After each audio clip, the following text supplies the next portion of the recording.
সকলকে আমার ব্যক্তিগত পক্ষ থেকে এবং দেশনেত্রী যিনি দোয়া চেয়েছেন এবং আমাদের প্রাণপ্রিয় নেতা জনতা জনাব তারেক রহমানের পক্ষ থেকে শুভেচ্ছা যে আজকে আমরা জামাতের সহিত পবিত্র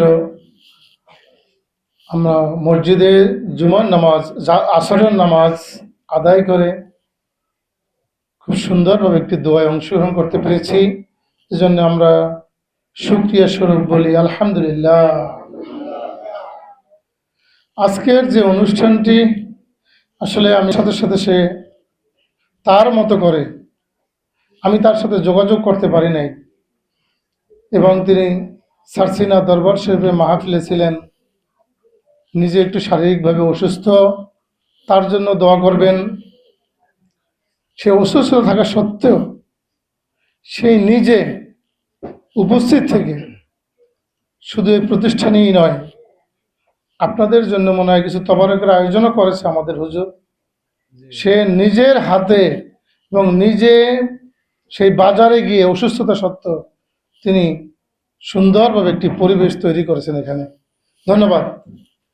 আসলে আমরা যে নেত্রীর কথা বলছি, আজকের আমরা যে নেত্রীর জন্য আজকে দোয়া চাচ্ছি, আজকে দেখেন সারা বাংলাদেশ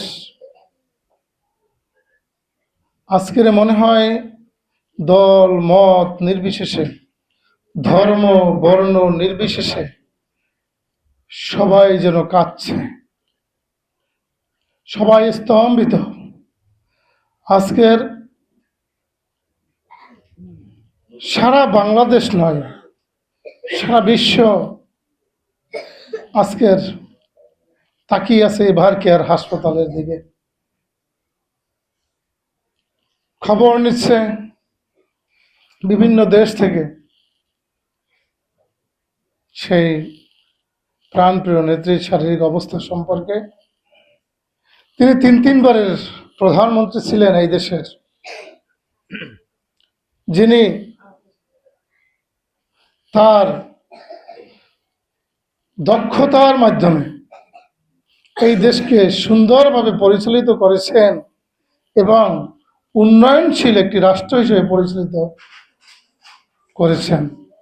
এবং বিশেষ করে তিনি সকল আলেম ওলামাদের শ্রদ্ধা করতেন। আপনারা জানেন বিগত 15 বছরে ওয়াজ মাহফিল বা ইসলামের দাওয়াত নিতে গেলে প্রশাসনের পারমিশন লাগত। এগুলো নিয়ে তিনি কথা বলেছেন। তিনি বলেছেন ইসলামের দাওয়াত দিবে, ইসলামের পথে আমাদেরকে আহ্বান করবে যে আমাদের আলেম ওলামাগণ, সেখানে কিসের অনুমতি? এবং দেখেন সেই দীর্ঘ 15 বছর আমাদের যে আলেম ওলামা তাদেরকে বিভিন্নভাবে হয়রানি করে তাদেরকে কারাগারে প্রেরণ করেছে। এমনকি আমাদের সকলেরই প্রিয় ব্যক্তিত্ব, এখানে দল নাই মত নাই, আল্লামা হযরত দেলোয়ার হোসেন সাঈদী, তাকে সেই কোরআনের পাখি, আমাদের সকলের প্রিয় লোক, বাংলাদেশের